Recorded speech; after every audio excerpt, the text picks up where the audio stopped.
Presidente Lula começa a agenda oficial na Semana de Debates das Nações Unidas em Nova York. Na Semana do Clima, a CNI realiza encontro com foco na COP30, que vai rolar no Brasil. O governo Trump sanciona a esposa de Alexandre de Moraes com lei Magnitsky, usada pelos Estados Unidos para punir estrangeiros. Bandeira do Brasil transforma bairro latino de Miami em festa no final de semana. E adolescente de 13 anos vence concurso de Mini Miss Universo e leva o nome do Brasil para o palco internacional.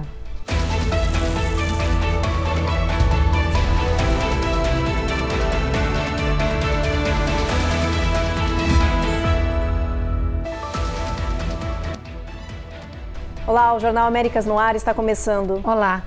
O presidente brasileiro Luiz Inácio Lula da Silva chegou a Nova York no final de semana e nesta segunda-feira já começou a agenda oficial. Ele participou da Conferência Internacional para a Solução Pacífica da Questão Palestina na sede da ONU. Matias Brotero tem os detalhes.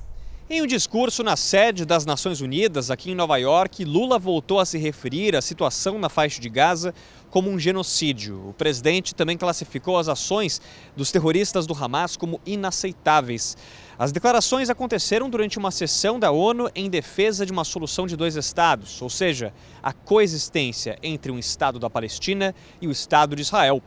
Durante o evento, a França reconheceu oficialmente o Estado da Palestina. A medida acontece um dia após o Reino Unido, o Canadá, a Austrália e Portugal também reconhecerem o Estado palestino. A expectativa é que o tema faça parte do discurso de Lula na terça-feira. O brasileiro será o primeiro chefe de Estado a discursar nas Nações Unidas. Hoje, na residência oficial do embaixador do Brasil na ONU, onde Lula está hospedado aqui, o presidente se reuniu com o diretor executivo da rede social TikTok e recebeu o rei e a rainha da Suécia. De Nova York, Matias Brotero para o Américas no Ar.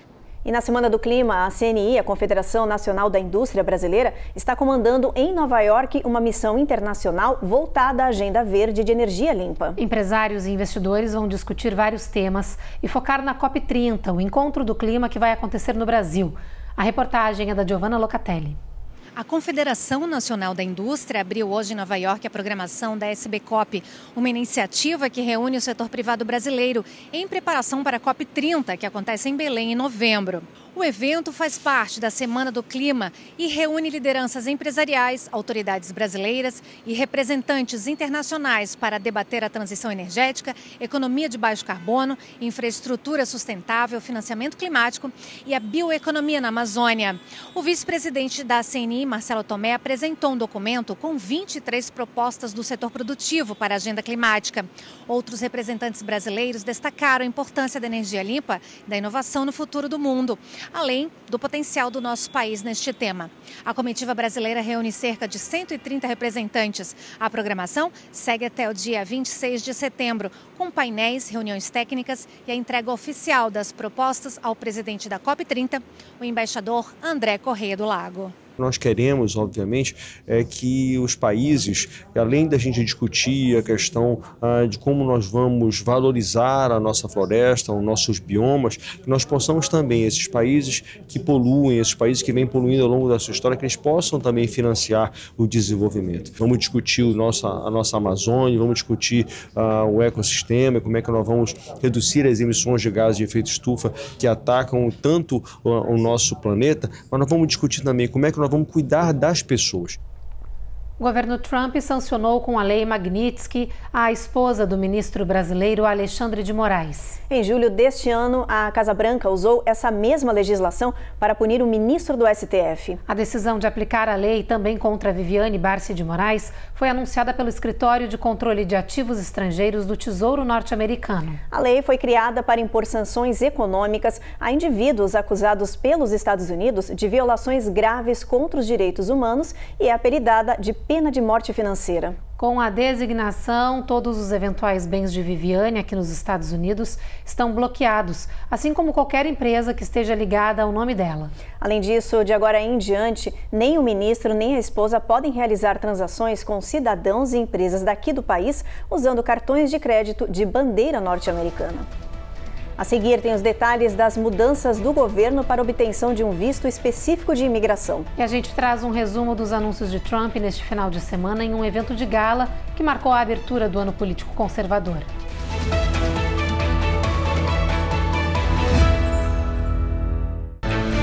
Américas no Ar. Oferecimento Uninter, a melhor faculdade para brasileiros nos Estados Unidos. Acesse uninteraméricas.com e inscreva-se já. Vida Máxima Account.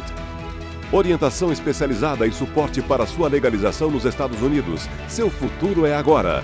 Use o código VIDARECORD e ganhe uma consultoria grátis. Ei, deixa eu aproveitar aqui o intervalo rapidinho. Inscreve no canal, aproveita, deixa aí. E dá aquele like, por favor.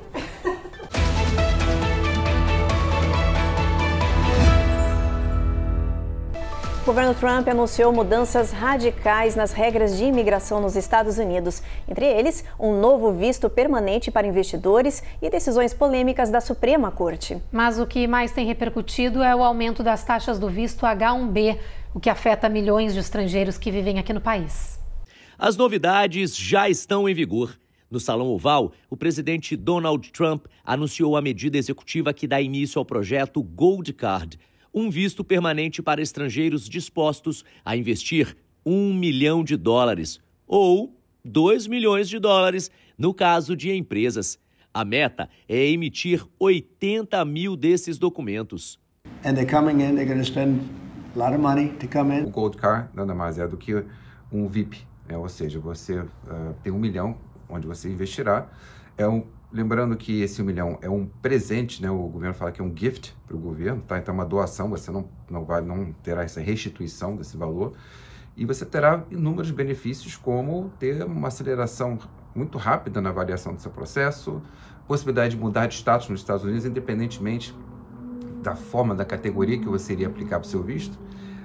Então, realmente você dá $1 milhão, você tem um caminho muito mais sereno e tranquilo. A Casa Branca também discute criar um Platinum Card de $5 milhões, que daria direito a até 270 dias por ano nos Estados Unidos, sem pagar impostos. Mas a mudança que mais preocupa e impacta brasileiros e outros profissionais qualificados para o mercado de trabalho aqui nos Estados Unidos é com relação ao visto H-1B, essencial para Big Techs contratarem talentos do exterior. Antes, a taxa de aplicação para esse documento de patrocínio de mão de obra imigrante era de $215. Agora, passa para $100 mil. Empresas alertam que a medida pode bloquear a vinda de profissionais estrangeiros para os Estados Unidos. O governo, por outro lado, diz que quem já tem o visto ou está renovando não será afetado. Uma regra elitizada.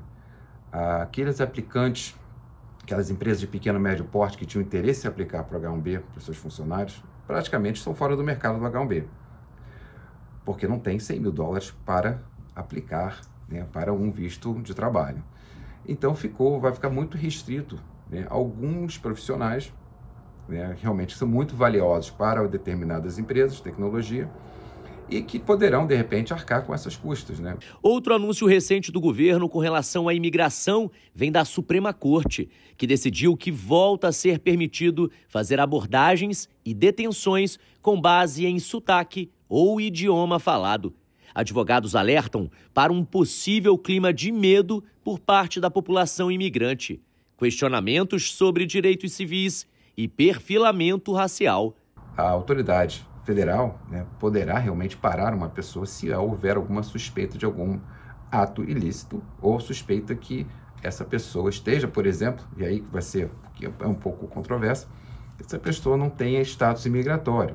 Donald Trump foi convidado de honra no jantar de gala do Instituto Cornerstone, que aconteceu em Washington no final de semana. O evento marcou a abertura do ano político conservador e acabou reunindo líderes, empresários, celebridades aliadas à direita americana. Trump foi recebido com aplausos e discursou em apoio à sua agenda econômica. Ele prometeu reduzir regulamentações, os preços dos remédios, incentivar a produção de energia doméstica e combater o que chamou de cultura woke. Trump também voltou a defender medidas duras contra a imigração ilegal. Disse que vai retomar a construção do muro no México e acelerar as deportações em massa. Diante de empresários, doadores e aliados políticos, o presidente celebrou o que chamou de taxa zero de imigração ilegal na fronteira com o México, registrada nos últimos 4 meses. O jantar do Instituto é realizado anualmente para financiar iniciativas conservadoras na educação, segurança, políticas sociais e reforçar a agenda nacionalista republicana. Ainda no final de semana, um dos nomes mais influentes da direita americana foi homenageado em uma cerimônia de despedida marcante que reuniu mais de 100 mil pessoas no Arizona. Foi o funeral do ativista conservador Charlie Kirk. O presidente Donald Trump e autoridades do governo e nomes de influência na direita norte-americana discursaram. A esposa de Kirk foi a principal destaque da noite. Milhares de pessoas fizeram fila desde cedo para garantir um lugar no estádio do Arizona. Quando os portões se abriram, em instantes, o local ficou lotado. Trump foi o último a falar. Disse que Kirk foi assassinado a sangue frio por falar a verdade e o chamou de mártir da liberdade. He's a martyr now for American freedom.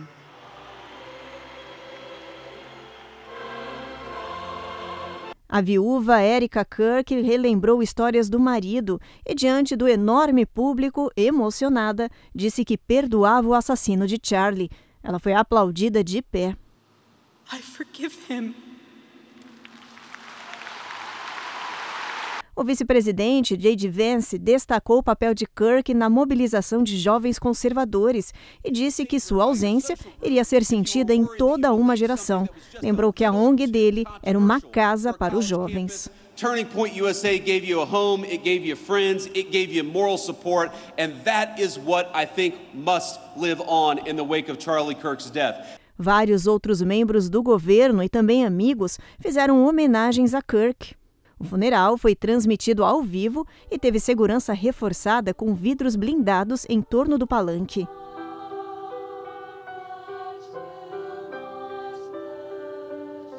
Elon Musk estava entre os convidados. Ele sentou ao lado de Trump, trocou um aperto de mão e conversou com o presidente.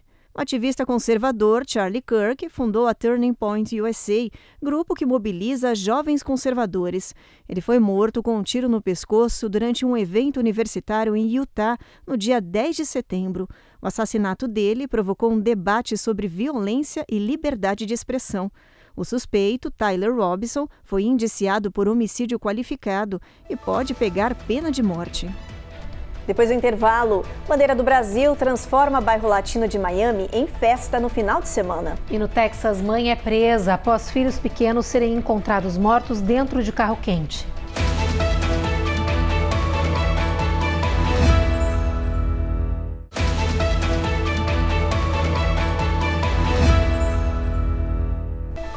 O verde e amarelo e as músicas brasileiras tomaram conta de um dos bairros latinos mais turísticos da cidade de Miami no final de semana, Little Havana. A repórter Cone Rocha mostra pra gente como a Caleocho se transformou pela primeira vez em uma festa dedicada ao Brasil. A Little Havana, em Miami, já é conhecida pelo colorido, animação e alegria. Mas no final de semana, essas características ganharam tons e sons brasileiros.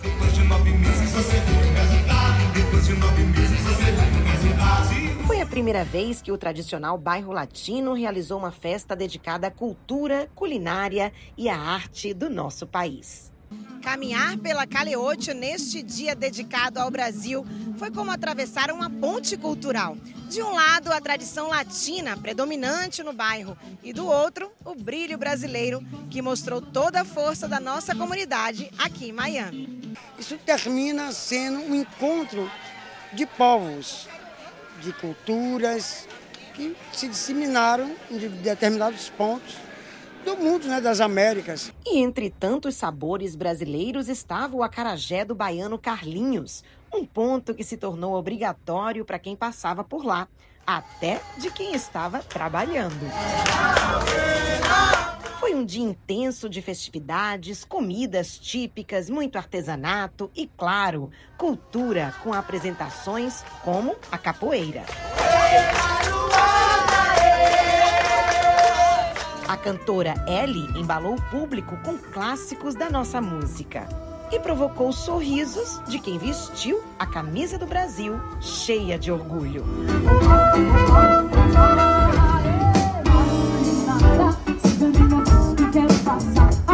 Maravilhosa, muito linda, tô amando, já tinha vindo aqui, mas Festa do Brasil é a primeira vez, é super animada, maravilhosa, estou amando, curtindo bastante, olhando tudo super maravilhoso, muito bom mesmo. O evento também contou com representantes do Consulado Geral do Brasil em Miami. Para o Consulado do Brasil é uma grande alegria estar aqui, neste local tão icônico e tão representativo de Miami, que é a Calle 8. Eu diria que aqui é um local em que pulsa a cultura latina, a hispanidade, a cultura, sobretudo, cubana. E tem muito a ver com essa mistura cultural, esse hub de gastronomia, étnico, que é a cidade de Miami. O primeiro evento brasileiro acontecendo na Calle 8. Então nós estamos emocionados realmente, porque a gente que vive aqui há muitos anos, há mais de 20 anos, nessa correria, trabalho e tudo, a gente acaba esquecendo o quão rica é a nossa cultura brasileira. Então chegar aqui e ver essas pessoas, a alegria, a dança, a música, o artesanato, isso faz a gente realmente reviver a história, a cultura e a beleza do Brasil. A gente está muito feliz. O sucesso da festa foi tanto que o Dia do Brasil deve ser repetido no próximo ano.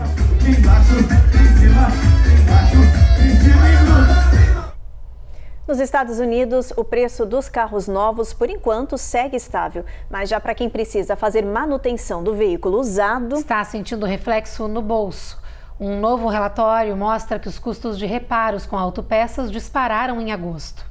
Segundo o Índice de Preços ao Consumidor, o custo dos serviços de reparo automotivo subiu 5% entre julho e agosto. Foi a maior alta mensal já registrada. Em um ano, esse aumento foi de 15%. Analistas apontam que as tarifas impostas pela administração Trump sobre veículos e peças importadas estão entre os principais motivos. Com o custo dos componentes em alta, oficinas estão sendo obrigadas a repassar os preços para o consumidor. Em alguns estados, o preço de peças básicas como pastilhas de freio e baterias já subiu mais de 20%. Especialistas dizem que mesmo sem comprar um carro novo, muita gente vai acabar pagando mais caro só para manter o seu veículo rodando nas ruas. Nos Estados Unidos, uma mãe foi presa no condado de Bexar, no Texas, por negligência infantil. Os 2 filhos dela foram encontrados mortos dentro de um carro superaquecido. Segundo a polícia, as crianças, uma menina de 3 anos e um menino de 6 anos com autismo, ficaram presas no veículo por mais de 5 horas. A mãe disse que adormeceu por volta das 10 da manhã e só encontrou os filhos às 3 da tarde. O xerife afirma que há inconsistências no relato e que uma investigação foi aberta. O Sistema de Prevenção de Acidentes do Estado alertou que a temperatura dentro de um carro pode chegar a 160 graus Fahrenheit em questão de minutos. E além disso, as crianças possuem menos resistência ao calor extremo do que os adultos, o que aumenta e muito o risco de morte rápida. O Departamento de Saúde dos Estados Unidos anunciou hoje detalhes de uma pesquisa feita por especialistas sobre autismo. O secretário Robert F. Kennedy Jr. afirma que os cientistas descobriram que a condição pode estar ligada ao uso de um medicamento comum para alívio da dor na gestação. Robert F. Kennedy and the incredible health team that this president has put together are really viewing things in a much different lens. No começo da tarde, a secretária de imprensa da Casa Branca elogiou os esforços da administração Trump em abordar diversos assuntos sob novas perspectivas. Mais tarde, ao lado do secretário de Saúde, Robert F. Kennedy Jr., o presidente Donald Trump disse que a partir de hoje, a FDA não vai mais recomendar o uso de Tylenol, um analgésico de amplo uso em todo o mundo, para grávidas, a não ser em casos extremos. Minutos depois, o Departamento de Saúde divulgou um relatório em que afirma que as potenciais causas para o autismo são o uso do medicamento durante a gravidez, juntamente com baixos níveis de folato, uma vitamina importante para o desenvolvimento cerebral do bebê. Mas, em abril, o secretário de Saúde havia dito que a causa do autismo são as vacinas para combater diversas doenças como sarampo. Na época, ele prometeu um esforço massivo de testes e pesquisas. As afirmações de hoje sobre o Tilenol vão contra as atuais diretrizes médicas vigentes e são rejeitadas por grandes grupos médicos que afirmam que estudos sobre o tema mostram que não há associação entre o Tilenol e o autismo e que o remédio é considerado seguro na gestação se feito com orientação médica. Especialistas alertam ainda que encontrar uma causa do autismo, uma síndrome complexa que vem sendo pesquisada há décadas, não seria assim tão simples. Hoje, segundo o Centro de Controle e Prevenção de Doenças, a incidência de autismo está aumentando nos Estados Unidos. 1 em cada 31 crianças com até 8 anos tem a condição, mas especialistas indicam que isso se deve a uma ampliação da definição da condição e à melhora na triagem para diagnósticos. A seguir, segunda-feira começou com um terremoto na área de São Francisco, na Califórnia. E adolescente de 13 anos vê-se em concurso de Mini Miss Universo e leva o nome do Brasil para o palco internacional.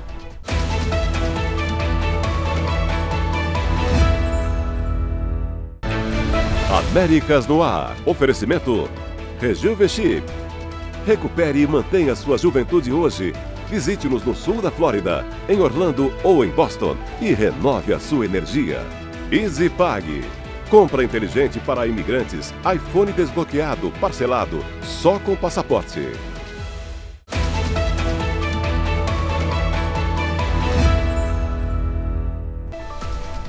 2024 foi o mais quente já registrado no mundo. E de acordo com a Administração Nacional Oceânica e Atmosférica, a situação deve piorar a cada ano. O CDC alerta que as mudanças climáticas têm o potencial de efeitos desastrosos à saúde humana. E algumas pessoas são mais vulneráveis do que outras. Por isso, nós preparamos uma reportagem para explicar como as mudanças climáticas impactam nossos corpos e quais são as maneiras de se manter saudável em um ambiente em evolução. Da queda na qualidade do ar, ao calor extremo, inundações catastróficas e incêndios florestais. As mudanças climáticas já afetam o dia a dia da vida de milhões de pessoas. Agora aumentam os alertas com relação aos impactos na nossa saúde. This increasing heat and poor air quality can affect virtually every organ in the body. A doutora Sônia Angel, da Escola de Saúde Pública Johns Hopkins Bloomberg, diz que as alterações do clima tendem a aumentar o risco de ataques cardíacos e AVCs e altas taxas de defeitos congênitos em nascimentos. Além disso, tornam mais provável o desenvolvimento de doenças pulmonares e, o mais grave, causam interrupções metabólicas, que afetam negativamente pessoas com doenças como diabetes. These are all things that are currently being deeply studied to try to understand how we can help protect ourselves. Segundo a médica, esses são casos que já existem e estão sendo estudados. Ela alerta que todos nós corremos algum tipo de risco, mas algumas pessoas são mais vulneráveis aos efeitos das mudanças, incluindo aquelas com baixa renda, pessoas de certos grupos raciais e étnicos, imigrantes, povos indígenas, crianças, gestantes, idosos e pessoas com deficiência. We need to understand our individual risk so that we can take action to protect it. A médica diz que hoje os estudos mais importantes sobre o assunto são para entender como nós podemos nos proteger, já que a alteração do clima é uma realidade. Os especialistas dizem que, infelizmente, não há muito o que se fazer hoje, mas algumas dicas podem mitigar os impactos. São elas estar ciente dos riscos de onde você mora, se planejar para desastres antes que aconteçam, ter uma mochila pronta à mão com itens de emergência como água potável e medicamentos.